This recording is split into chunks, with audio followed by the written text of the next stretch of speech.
우리 또 스크린에 준비되어 있습니다. 제가 한 절, 여러분 한 절 함께 교독하도록 하겠습니다.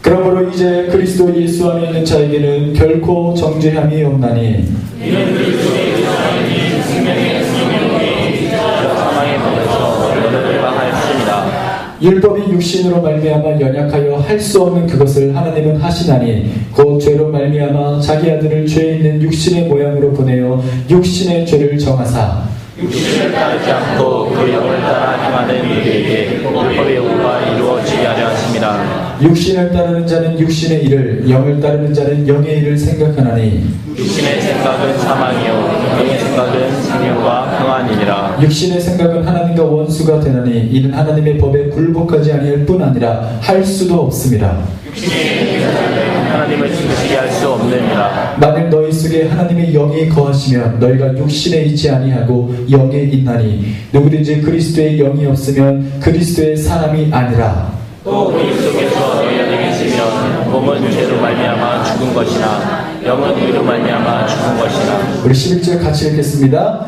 예수를 죽은 자 가운데서 살리신 이의 영이 너희 안에 거하시면 그리스도 예수를 죽은 자 가운데서 살리신 이가 너희 안에 거하시는 그의 영으로 말미암아 너희 죽을 몸도 살리시리라. 아멘. 이 시간 귀한 말씀을 듣는 시간을 갖도록 하겠습니다. 아마 여러분 그래도 계속 전폭을 지난 학기까지 하신 분들은 많이 친숙하실 겁니다. 오늘 우리에게 귀한 말씀 전해주실 목사님은요, 현재 저희 같은 인천 동지방 내에서 복된 교회를 신무하고 계시는 담임 목사님이십니다. 담임 목사님이신데요, 나이는 그렇게 많지가 않으세요. 저랑 같은 동갑, 아주 베스트라고 그러죠. 절친한 친구 목사님이십니다. 서울신대 전폭 44기 대작을 역임하셨고요. 지금도 서울신대에서 강사를 또 맡고 계시면서 함께 또 계속해서 또 서울신대 전폭 사역을 감당하고 계시는 귀한 목사님이십니다. 우리 김효선 목사님 나오실 때 우리 큰 박수로 좀 환영했으면 좋겠고요. 우리 목사님 성령께 사로잡히면 쉬워진다는 제목으로 귀한 말씀 증거해 주시겠습니다. 우리 목사님 나오실 때 큰 박수로 격려하도록 하겠습니다.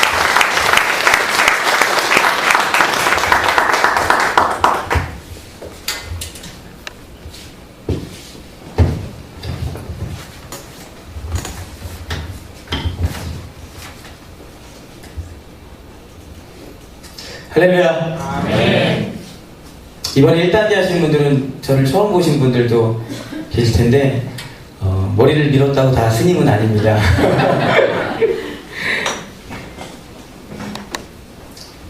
한성주 목사님과 동갑이지만 제가 조금 더 어려 보이고 잘생겼다는 사실은 여러분들 동의하실 거라 믿습니다. 우리 앞뒤 옆분들과 인사합시다. 성령께 사로잡히면 쉽습니다. 성령께 사로잡히면 쉽습니다.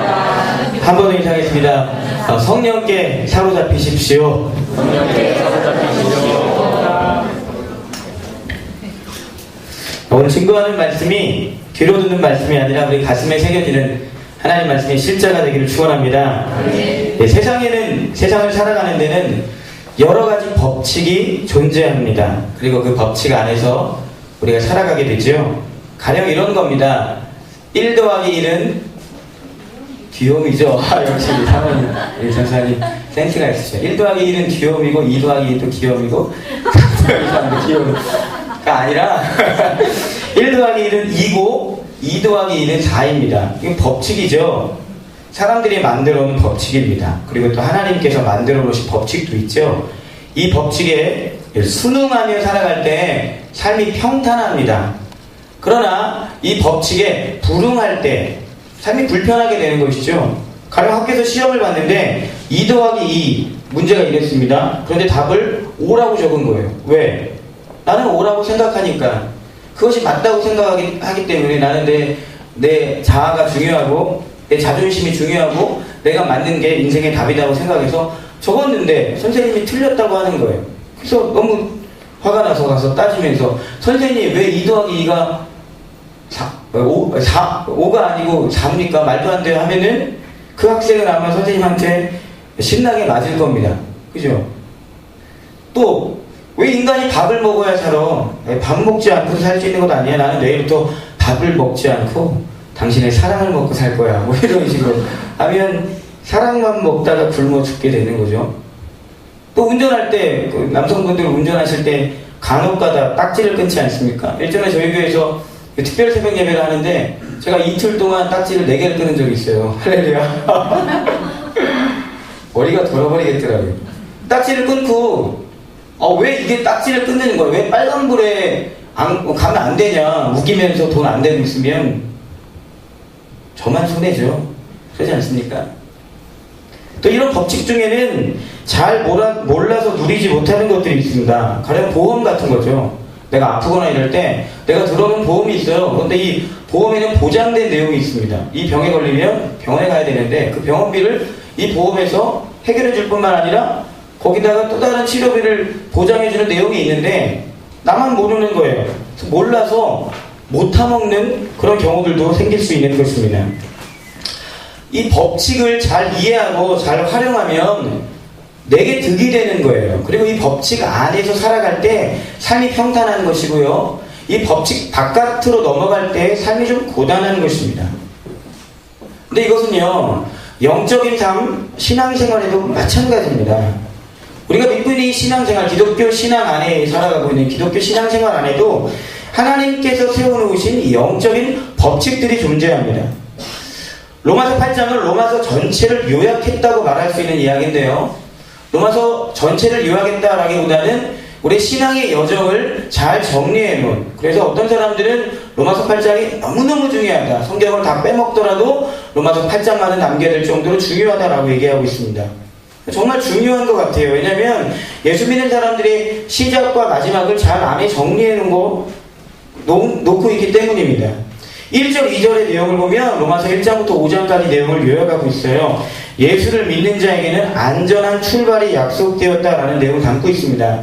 예수 믿으면 안전한 출발이 약속되어 있어. 이것은 행함으로 구원받는 게 아니라 은혜로 구원받는 것이고 다신 정죄 없고 넌 하나님의 자녀야. 물론 수준에 있어서는 문제가 많지만 너의 신분은 하나님의 자녀야. 너 수준 가지고 천국 가는 게 아니라 신분 가지고 가는 거야. 잊지 마. 그 얘기를 1장부터 로마서 1장부터 5장까지 아주 해박하게 정리해놨습니다. 그리고 그 내용을 로마서 8장 1절 2절에 잘 요약해 놓고 있어요. 그뿐만 아니라 로마서 8장 37절부터 39절까지 내용을 보면은 신앙의 결론을 얘기하고 있습니다. 예수를 잘 믿고 나면 마지막엔 이렇게 될 거야. 환난과 어려움이 많이 있지만 내가 하나님 안에 있기 때문에 반드시 승리하게 될 거야 라는 이야기를 하고 있습니다. 예수를 믿는 자에게 완벽한 결론이 약속되었다라는 얘기를 하고 있는 거예요. 로마서 8장의 시작과 마무리는 안전한 출발에서 시작해서 완벽한 결론이 결정된 사람들이 성도다라는 것을 이야기하고 싶어하고 있다라는 겁니다. 안전한 출발에서 완벽한 결론, 이것을 우리는 이렇게 표현합니다. 이미 승리한 싸움을 싸우고 있다. 따라합시다. 이미 승리한 싸움을 싸우고 있다. 이미 승리한 싸움을 싸우고 있다. 자주 들었을 거예요. 그러죠?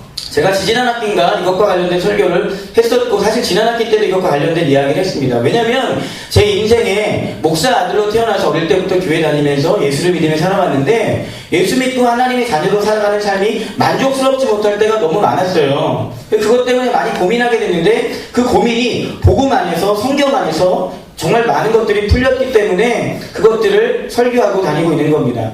이미 승리한 싸움을 싸우고 있다라는 것, 안전한 출발을 했고 완벽한 결론이 예정돼 있어요. 결정돼 있다는 말입니다. 그 안에 살고 있는 거예요. 이미 승리한 싸움을 싸우고 있는데 한번 여러분 우리 인생을 좀 돌아봤으면 좋겠습니다. 여러분들은 승리한 사람처럼 살고 있습니까? 아니면 패잔병처럼 살고 있습니까? 우리 인생이 이미 승리한 싸움, 예수님이라는 대장 밑에서 옆에서 가고 있는 개선장군과 같은 삶을 살고 있는지, 아니면 패잔병과 같은 삶을 살고 있는지 돌아볼 필요가 있다는 겁니다. 이 질문에 전자에 답을 하는 사람들이 많지 않을 거예요. 승리한 삶을 살고 있다라기보다는 패잔병처럼 살고 있을 때가 많이 있다는 겁니다. 우리의 삶과 내 자신을 돌아보면 이것은 승리한 삶이 아니라 억지로 또 어거지로 살아가고 있는 것처럼 보일 때가 많이 있다라는 겁니다. 왜 그럴까요? 성도는 이미 승리한 사람들입니다. 이것은 성경의 증언입니다. 그런데 그 승리를 삶 속에서 누리는 비결이 있습니다. 법칙이 있습니다. 영적인 법칙을 하나님께서 세워 놓으셨습니다. 너는 이미 승리했는데 그 승리를 이 땅 가운데서 누리기 위해선 어떠한 법칙이 있는 것이에요. 네가 이 보험을 들어놨거든? 근데 이 보험에 보장된 내용을 삶 가운데서 누리려면 이러한 법칙이 있어. 이걸 잘 알아야 돼. 이 법칙대로 살아가게 되면 승리를 누리며 살아갈 수 있을 거야 라고 얘기하고 있다라는 것입니다. 그 법칙이 뭘까요? 그 비결이 뭘까요? 결론부터 말씀드리면 성령이십니다. 성령 하나님이세요. 로마서 8장에 별명이 있습니다. 성령장이라는 별명이 있어요. 왜 그럴까요? 로마서 전체는 아까 얘기했던 것처럼 신앙의 여정을 잘 요약한 이야기입니다. 특별히 시작과 결론이 결정된 자들이 어떻게 살아갈지를 다루고 있는 이야기예요. 그런데 성령장이라는 별명이 있습니다. 쉽게 내릴 수 있는 결론이 있죠. 그 뭡니까? 성령 안에 답이 있다는 겁니다. 승리를 누리는 삶의 비결이 성령님 안에 있다라는 것입니다. 3절부터 6절까지 말씀 같이 다시 한번 읽겠습니다. 3절부터 6절이에요. 시작.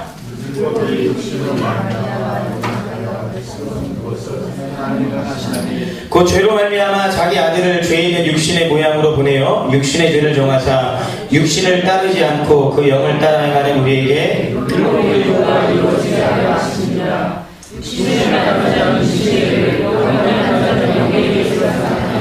육신의 생각은 사망이요 영의 생각은 생명과 평안이니라. 아멘. 여기서 말하는 육신은 성령 없이 살아가는 삶을 얘기하고 있습니다. 성령과 상관없이 살아가는 삶이 육신적인 삶이에요.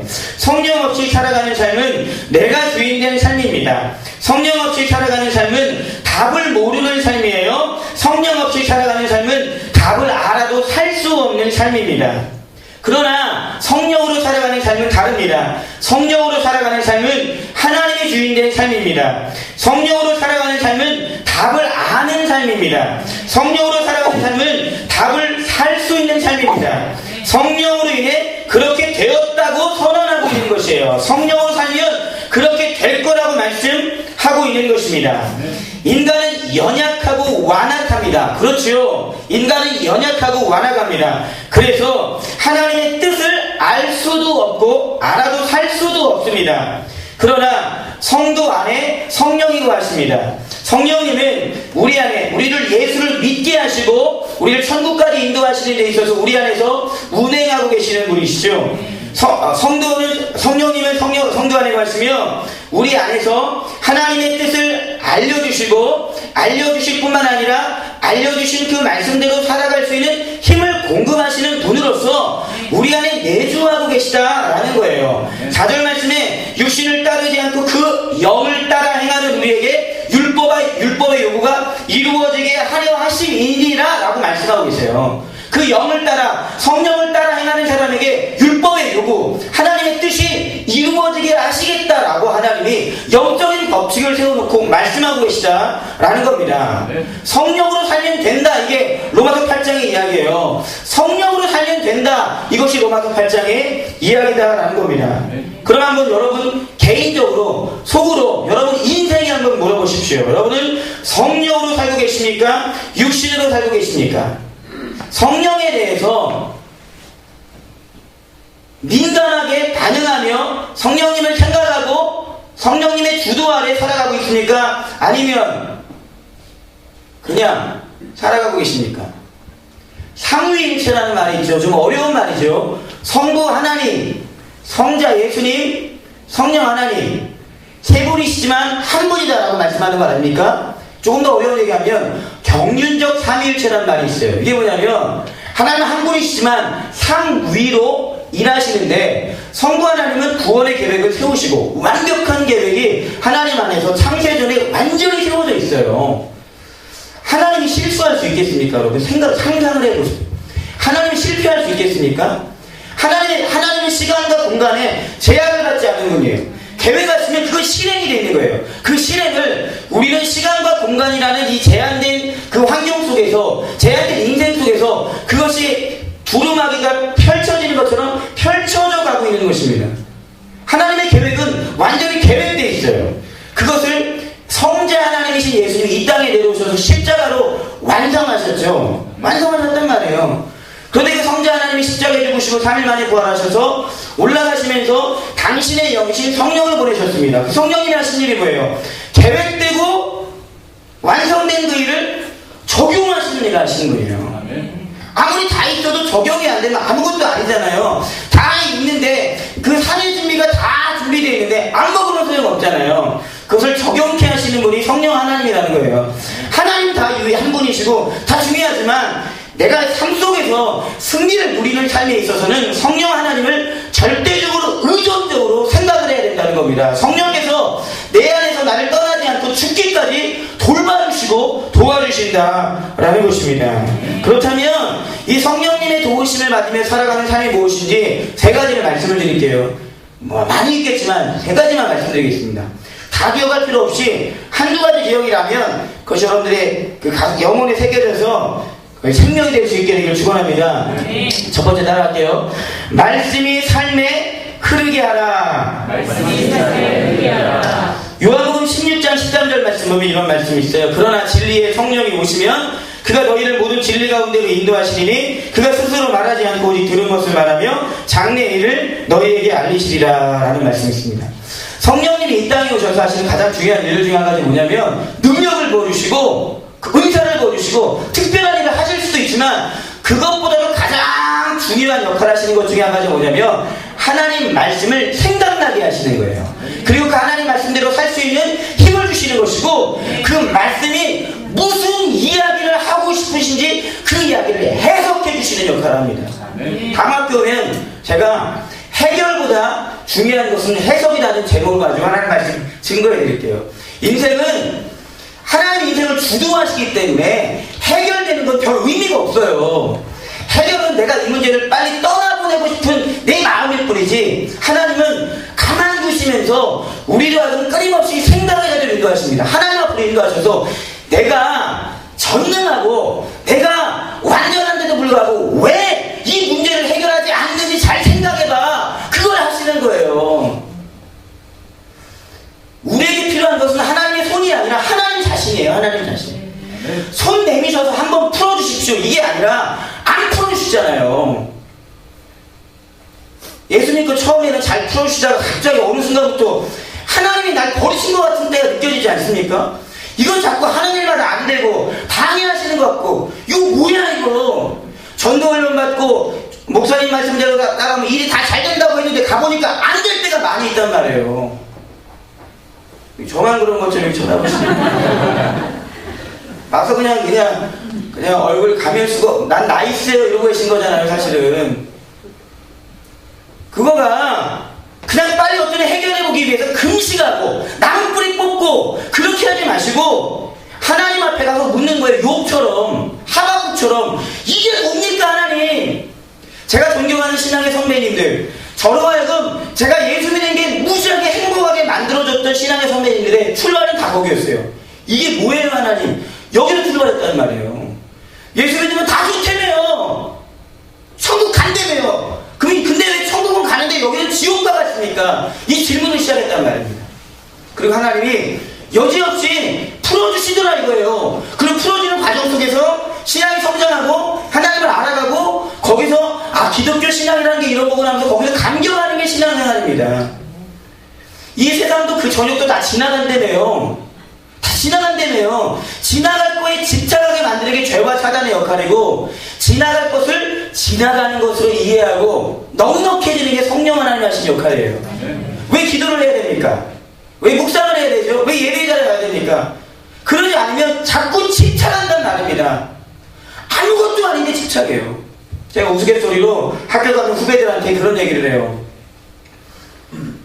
연애 오래 하지 마라. 뭐 이렇게 연애를 오래 하냐. 내가 아는 아주 절친한 친구가 있는데 지금 목사님이고 굉장히 사역도 잘하시고 부평제일교회라는 교회에서 전도 폭파 훈련도 인도하는 근데 그분 연애 오래 안 했다. 왜? 한 명이 매이면 한 명밖에 없으니까 뭐 농담으로 그런 얘기를 합니다. 비유예요. 전혀 그런 게 아니라 그런 거예요. 집착하게 만든다는 겁니다. 이해가 되시죠? 기도의 자리에 가면 어떻게 되냐면 서 있으면 앞만 보이는 거예요. 그죠? 엎드리면 전체가 보이는 겁니다. 할렐루야? 엎드리면 전체가 보여요. 지금 내가 어디로 가고 있는지, 어디쯤 와 있는지 확인하면 힘들지 않는 겁니다. 아무리 사막과 같은 길을 건너도 이 언덕만 넘어가면 오아시스가 있다고 생각하는 사람과 그것도 모르는 사람과 똑같은 길을 걸어가도 똑같은 사막이지만 한 사람은 여유가 있어요. 왜? 넘어가면 오아시스가 있다는 확신이 있으니까. 그게 기독교 신앙이에요. 기도의 자리를 하나님께서 교회를 통해서 주어질 때 놓치면 바보예요. 바보.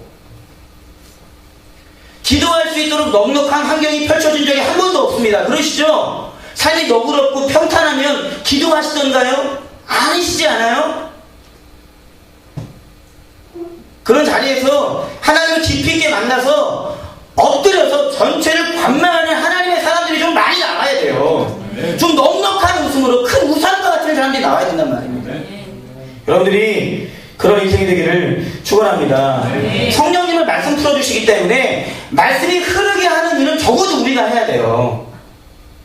은혜는 말씀이 선포되는 것으로 주어지지 않습니까? 거기까지 가는 일은 물론 넓게 보면 하나님 하시지만 그 하나님이 하시는 사역이 하나님 인격적이기 때문에 끝까지 안 하면 그냥 내버려 두실 수도 있는 거예요. 그건 구원이 취소되는 게 아니라 징글징글 맞으니까 거기 좀 가서 좀 생각 좀 하다가 탕자의 아버지가 아들을 사랑해서 잠깐 내버려 둔 것처럼요. 아들이란 신분은 변하지 않잖아요. 그렇지만 아들을 사랑하기 때문에 바깥바람 쐬고 와봐 인마 그러지 않습니까? 그런 인생의 여정이 있다라는 거예요. 인격적으로 안 쓴단 말이에요. 그래서 지혜로운 성도는 성령으로 살기 위해서는 말씀이 흐르게 해야 돼요. 유태인들이 2000년의 역사 동안에 나라가 없었잖아요. 1900년 이상. 나라가 없는데도 불구하고 그 응집력과 집결력이 대단하고 지금도 아주 큰 일을 많이 굴직굴직하는 하는 이유를 그들이 이렇게 얘기해요. 우리는 말씀을 지켰고 안식일을 지켰다. 그럼 나중에 무슨 얘기하냐면 우리가 말씀을 지킨 것이 아니라 안식일을 지킨 것이 아니라 말씀이 우리를 지켰고 안식일이 우리를 지켰다라는 얘기하는 거예요. 그런 얘기 하잖아요. 처음에 내가 성경을 읽지만 나중에 성경이 나를 읽는다. 이런 얘기 있죠. 하나님 말씀이 끊임없이 여러분 삶 속에 흐르게 하셔야 됩니다. 그래야 거기서 성령 하나님께서 역사하시는 겁니다. 삶이 힘들고 어려우면 원수마귀가요 기도의 자리로 가는 길에 풀이 자라게 하고 힘들면 말씀부터 잊어버리게 한단 말이에요. 여기 요즘에 세대가 얼마나 좋습니까? 스마트폰 하나만 있어도 막 끊임없이 하나님 말씀 들을 수 있고 막 그런 좋은 세대 아닙니까? 힘들고 어려울수록 내가 읽을 힘도 없으면 흐르게 하시는 거예요. 그 흐르는 말씀 속에서 하나님께서 역사하실 줄 믿으시기 바랍니다. 두 번째 따라합시다. 말씀이 기도가 되는 삶이다. 육신적으로 살아가는 삶은 예수가 없는 삶이 아니라 예수를 믿고도 육신적으로 살아갈 수가 있어요. 육신적으로 살아간다는 것은 결심하며 살아가는 삶입니다. 어떤 말씀을 들으면 그렇게 살기로 결심하고 다짐하고 계획하는 삶이에요.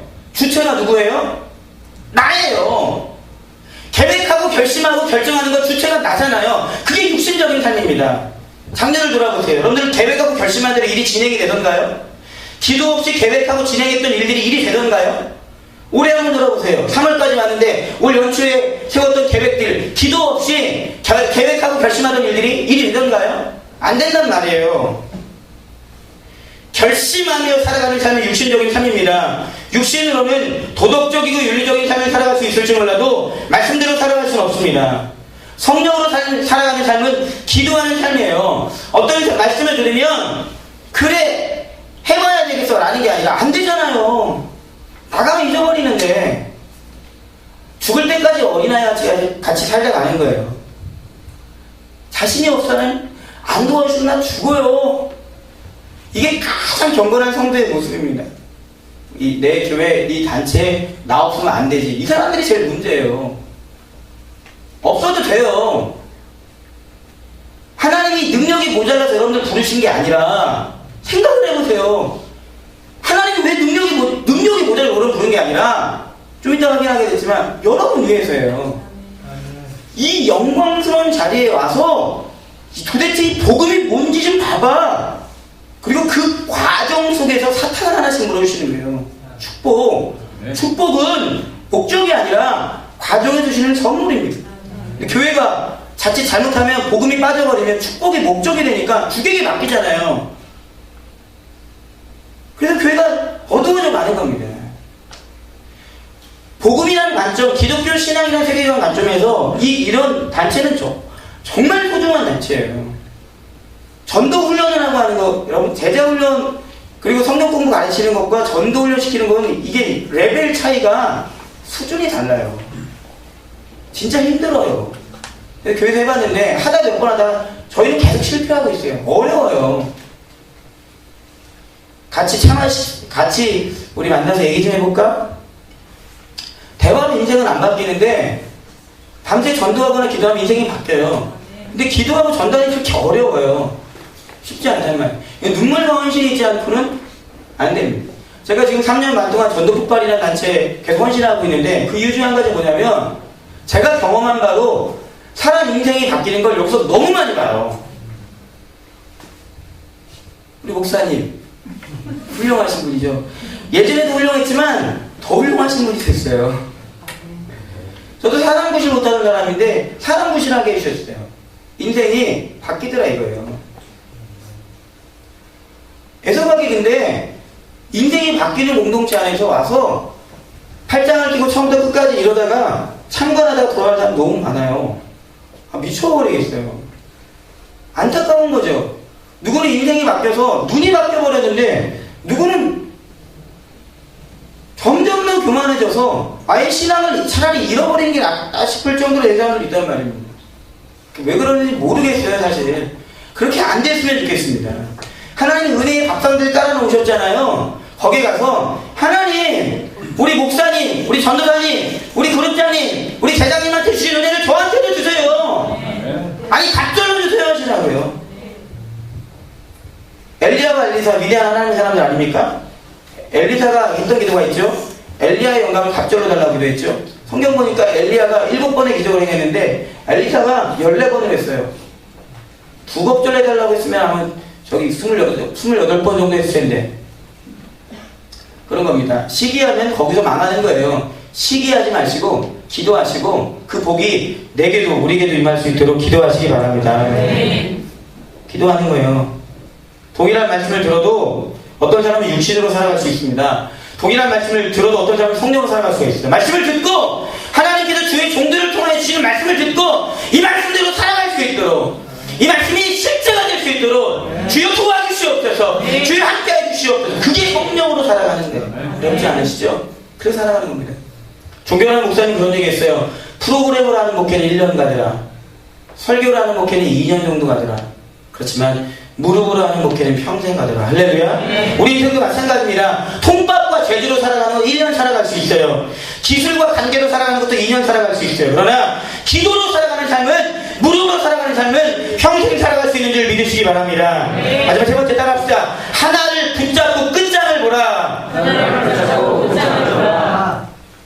그 스크루테이프의 편지라는 그 책이 있습니다. 내용은 이런 거예요.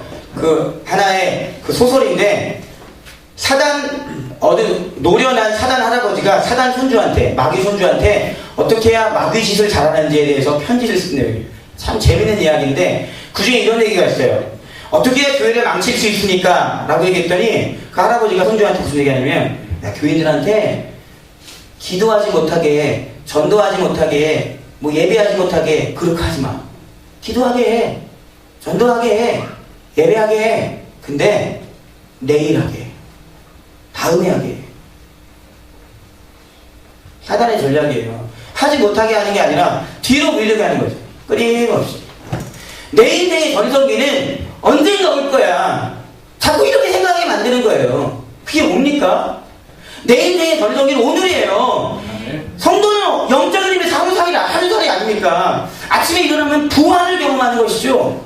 잠들 때는 인생의 마무리를 결정하게 되는 거 아니에요. 언제 주님이 다시 올지 모르잖아요. 그러면 인생이 힘들고 어려울 때는 왜 힘들고 어려우세요? 뭐 인생 선배들 앞에서 이런 얘기 해서 죄송합니다. 그래도 언제 힘드세요? 오늘 일 때문에 힘드세요? 아니잖아요. 오늘 일이 이렇게 결론이 날까봐 힘든 거잖아요. 오늘 일이 그렇게 될까봐, 내 자식이 그렇게 될까봐. 예수를 믿는다는 게 뭡니까? 자기 부인이라는 게 뭐예요?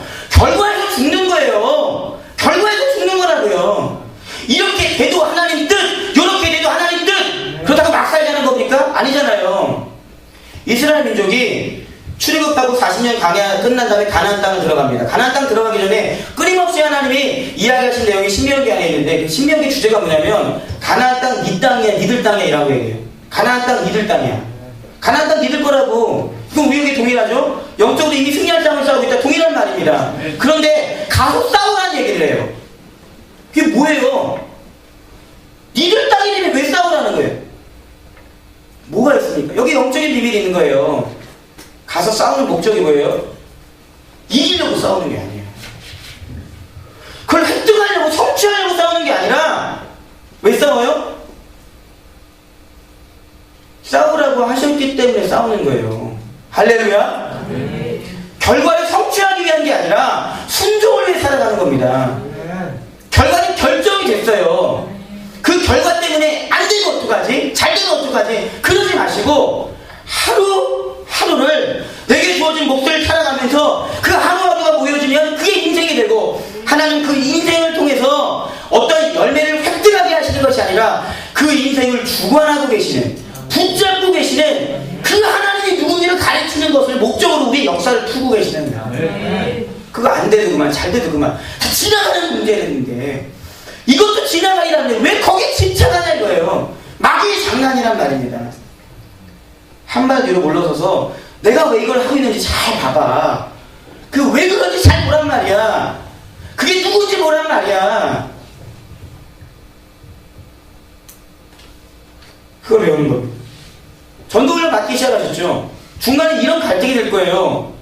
괜히 왔나 보다. 잘못 온 것 같다. 여긴 하나님 뜻이 아닌가 보다. 그런 생각 들 거란 말이에요. 힘드니까. 훈련이 쉽지가 않단 말이에요. 훈련이 쉬우면 훈련이 아니죠. 그죠?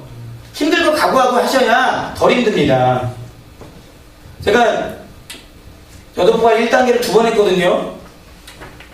진짜 잘해서 2번 한 게 아니라 왜 2번 하는지 아시죠? 2번 하신 분들은. 나는 1단계를 한 번 한 사람들은 사람 같지도 않아요.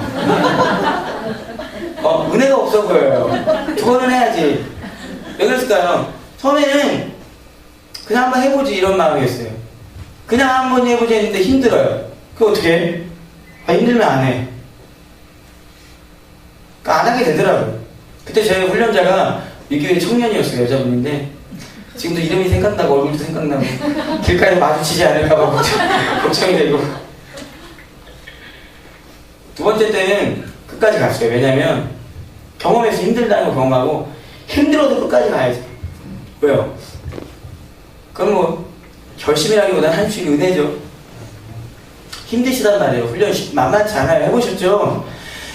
훈련이니까 힘들지 이 생각하고 가는 겁니다. 훈련이니까 힘들지.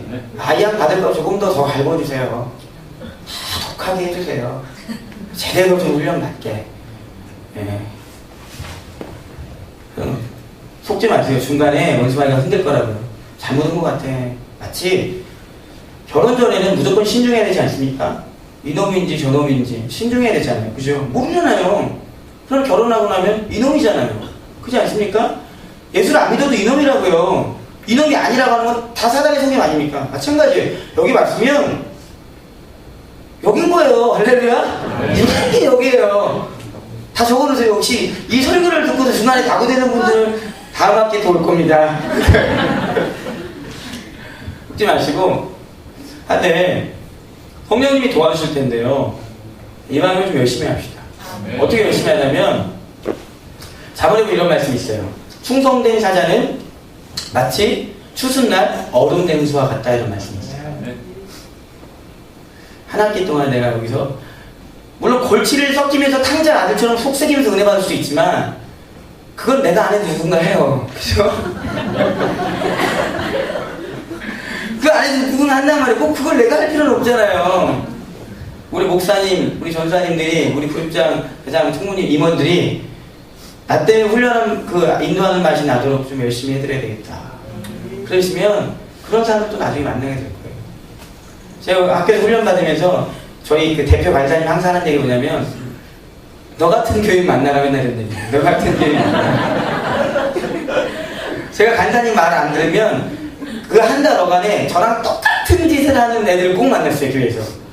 아주 무섭더라고. 막 등 위에서 땀이 나는 거예요. 야, 정말 무서워가지고 잘못을 못하겠더라고요. 근데 그게 다 하나님 주신 복이더라고요. 저처럼 그렇게 이상하게 배우지 마시고요. 오늘 얼굴들 보니까 다 선하게 생기시고 했는데 얼음 냉수와 같이 그렇게 쓰임받는 한 학기가 되길 축원합니다. 여기까지 들었는데 너무 힘이 들다, 자신 없다, 더 쉬운 길이 없는가, 그런 분들 혹시 계십니까? 목사님들 그냥 이렇게 살다가 어차피 천국 간대매요, 난 기어서 가겠습니다 하시는 분들 계십니까? 이런 분들에게 정말 더 쉬운 길을 말씀드릴게요. 예를 들어서 공부를 잘하는 비결, 공부 잘하는 애들 이런 얘기 하잖아요. 너는 이렇게 공부를 잘해? 그러면 이런 얘기 하잖아요. 나는 네가 공부를 못하는 게 이해가 안 돼. 정말 겁나시죠? 공부하는 게 제일 쉬웠대.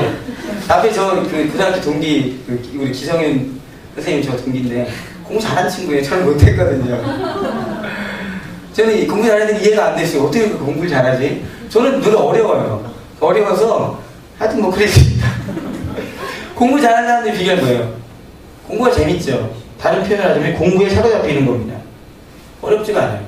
노래를 잘하는 비결은 뭡니까? 노래에 사로잡히면 되는 거예요. 연애를 잘하는 비결은 뭡니까? 연애에 사로잡히면 돼요. 근데 어느 가수가 텔레비전 나왔는데 그는 좋아하는 사람이 있으면 매일 전화한대요. 언제까지 전화하냐? 그 사람이 다시 자기한테 마음을 줄 때까지. 그 마음을 주면 또 마음이 변한대요. 그래서 또 다른 사람 전화합니다. 그런 걸 누가 되게 잘했는데. 농담입니다. 일을 잘하는 비결은 일에 사로잡히면 돼요. 그죠? 사도행전 2장에 가보면 예수님의 제자들이 저 중간중간 농담이니까 너무 심각하게 듣지 마세요. 진짜 농담이에요. 보면 예수님 제자들이 완벽히 변하는 시점이 있죠. 예수님 십자가에 달려 돌아가시고 부활하신 장면 보고도 예수님 제자들은 마음이 시원하지가 않았어요. 그때 그들은 구원받지 못했느냐? 아니에요. 분명히 거듭난 성도였고 그들에게 비전이 없었느냐? 아니에요. 분명한 비전, 아주 선명한, 주님이 귀에다 대고 들려주셨던 비전이 있었어요. 거듭났고 안에 성령도 계셨으며 비전도 있었는데 무기력했어요.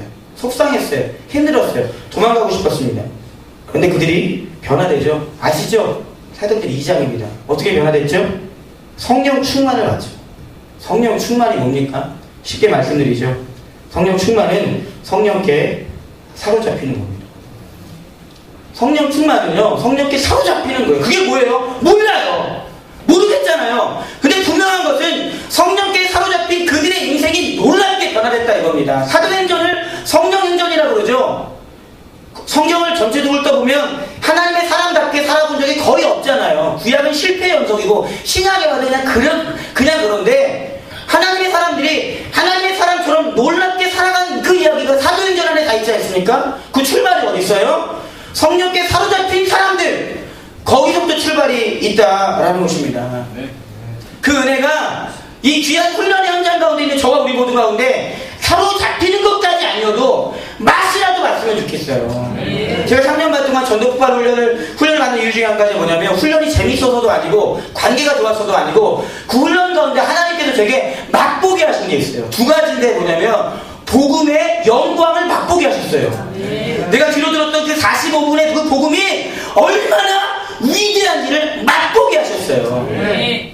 훈련으로 노련해지는 사람이 아니라 훈련의 과정 속에서 이 복음의 영광을 맛보게 되기를 축원합니다. 또 하나는 사실 그거보다 더 큰 게 있는데 그게 뭐냐면 그 복음을 담고 있는 이 교회의 영광을 보여주셨어요.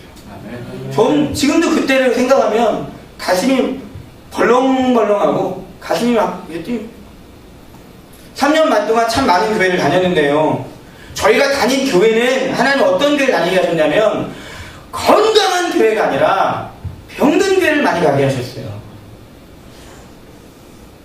집안의 가장이 정신적 지주 아닙니까? 가장이 든든히 있으면 가족들이 다 평탄하잖아요. 그래서 아빠가 예수를 믿으면 보통 가정이 건강하잖아요. 가장이 병들면 어때요? 가족의 벽이 되고 든든한 버팀목이 돼야 되는데 짐이 되잖아요. 짐. 저희 아버지가 서산에서 목회하시는데 가시자마자 중풍이 오셔가지고 뇌졸중이 오셔서 3개월 동안 병원에 입원하신 적이 있습니다. 가서 제가 나중에는 기저귀까지 막 갈아드려야 될 그런 편까지 갔어요. 물론 지금은 다시 회복돼서 건강하게 목회하고 계십니다. 저희 정신적인 지주인데 아버지 무너지니까 가족이 온 가족이 고통이에요. 교회는 세상의 가장이에요. 교회가 세상의 유일한 희망입니다. 믿으시죠? 교회는 예수, 하나님, 복음, 영원한 것들로 가득 찬 곳이 교회밖에 없어요. 다른 모든 단체는 없어져도 되지만 교회는 없어지면 안 된단 말입니다. 그래서 원수마귀가 뭘 노리냐면 교회를 리더할 교역자들만 노리는 거예요. 쟤들만 무너지면 끝이다. 저희가 나온 서울신학대학교가 올해부터요, 예수를 안 믿어도 들어오게 해줬어요. 선교지로 바뀌는 것 같습니다. 얼마 전에 저희 후배 하나가 학교 앞에서 우리 학교 학생들처럼 보이는데 10대 명의 젊은이들이 이렇게 앉아서 담배 피는 모습을 봤어요. 충격을 받고 왔어요. 물론 그런 사람들 선교하면 좋겠다 생각할 수도 있지만 신학교잖아요. 신학교가 뭡니까? 신학생을 길러내고 목회자를 길러내는 데가 아니라 한국 땅을 좌지우지한 하나님의 사람들을 길러내는 곳에 하나님의 사람들끼리 뭉쳐가지고 정신없이 기도하고 준비하게 해도 모자를 한국에 그게 뭔 일이란 말이에요. 큰일 났단 말입니다. 한국교회 다음 세대 주자들 지금 다 넘어지고 있는 거 아시죠? 그 전에 표대가 있었어요. 모델 목사님이 있었단 말입니다. 그 모델을 보고 자랐던 모델들이 지금 하나씩 무너지고 있어요. 이때 한국교회를 향해서 욕하는 사람들이 아니라 이 사태를 파악해서 이 교회를 붙잡고 기도하는 하나님의 사람들이 필요하단 말입니다. 이 단체에서 여러분들이 교회의 영광을 맛보게 되길 축원합니다. 교회의 영광을 맛보면 아픈 교회고 병든 교회 보면 가슴이 아파서 견딜 수가 없어요. 교회가 복음을 잃어버리고 예수를 잃어버리면 교회는 세상의 짐덩어리란 말입니다. 이 공동체를 통하여 또한 이 교회를 통해서 건강한 교회가 세워질 수 있게 되길 축원합니다. 여러분을 통해 여러분의 중보기도를 통해서 한 사람이 기도하면 바뀌어요. 하나님이 언제 숫자가 일하신 적이 언제 있어요? 가지고 와보세요. 없잖아요. 비판과 요구 누구나 해요. 기도는 아무나 할 수 없습니다. 여러분의 한 사람이 죽을 똥살똥 기도하면 교회가 바뀐단 말입니다. 단체가 바뀐단 말입니다. 지금은 그럴 때인 것 같아요. 복음에 미친 성령에 사로잡힌 하나님의 사람들이 끊임없이 배출돼야 됩니다. 여러분들이 이번 학기를 통해서 그냥 왔다 갔다 하는 그런 시간들이 아니라 몇 시간을 사모하고 몇 시간 기도의 자리에 사모하며 나가서 그 자리에 성령이 임하고 하나님의 기름 부으심이 임해서 성령의 사로잡힘, 복음에 사로잡힌, 교회의 사로잡힘을 경험하여 여러분을 통하여 아름다운 건강한 하나님의 교회와 복음이 끊임없이 흘러갈 수 있게 되기를 주님의 이름으로 축원합니다. 우리 함께 같이 찬양하시고 같이 기도하시죠. 내가 매일 기쁘게 함께 박수치면서 함께 찬양하시고 같이 기도하겠습니다.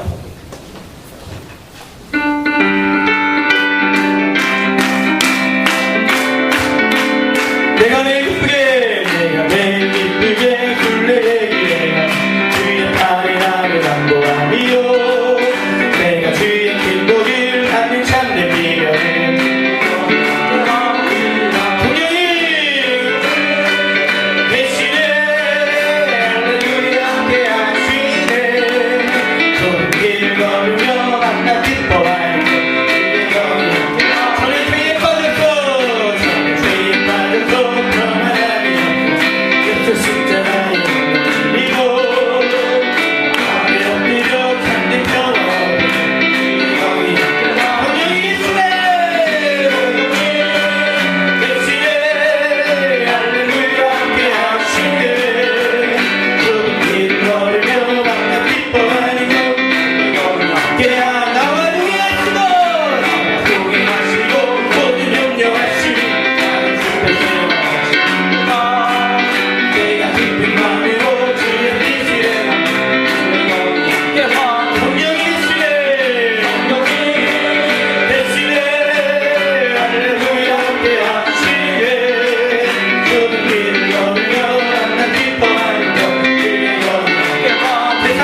성령으로 살아갈 수 있도록 기도하십시오.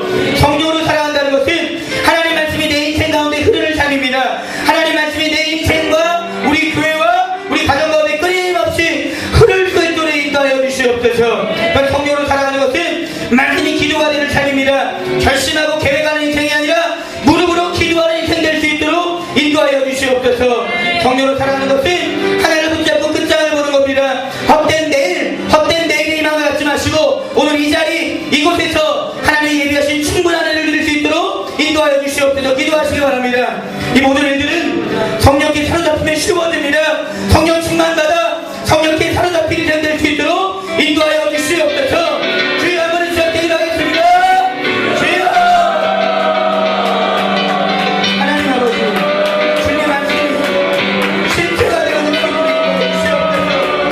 여기 실기 아버지랑 평계교회 전도폭발 공동체를 기억하여 주셔.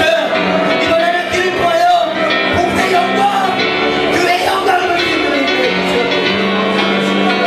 헛된 내일의 나누는 약탈해 주시고 성리를 드리는 삶의 길거리 성령과 성령께 의존하며 성령 안에 살아갈 수 있도록 인도하여 주시옵소서. 사장하게 못하게 약함하게 못하게 붙잡아 주시고 하나님의 영이 주님 인도하여 주시옵소서. 하나님 이 공동체를 통하여 교회가 강력한 교회 살아있는 교회